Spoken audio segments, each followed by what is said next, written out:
আসসালামু আলাইকুম। কেমন আছেন আপনারা সবাই? আলহামদুলিল্লাহ। আপনারা জানেন জাতীয় জীবনে একটা টার্নিং পয়েন্ট এখন চলছে। আমরা প্রধান উপদেষ্টার দাওয়াতে এখানে এসেছিলাম। আমার সঙ্গে আছেন জামাত ইসলামের দুইজন নায়েবে আমির, ডাক্তার সৈয়দ আবদুল্লাহ মোহাম্মদ তাহের এবং মৌলানা শামসুল ইসলাম।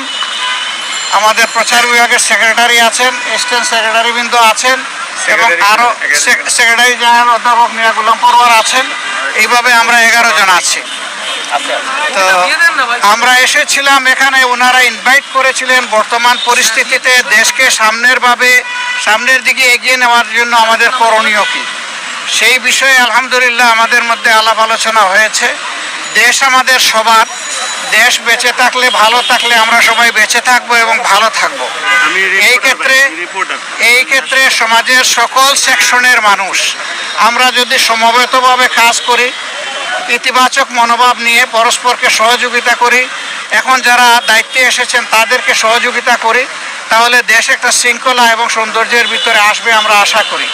তা আমরা এখানে বিগত আন্দোলনে যারা নিহত হয়েছে তাদের শাহাদত কামনা করেছি, তাদের জন্য দোয়া করেছি। যারা আহত হয়েছে তাদের প্রতি সহানুভূতি এবং তাদের সুস্থতা কামনা করেছি।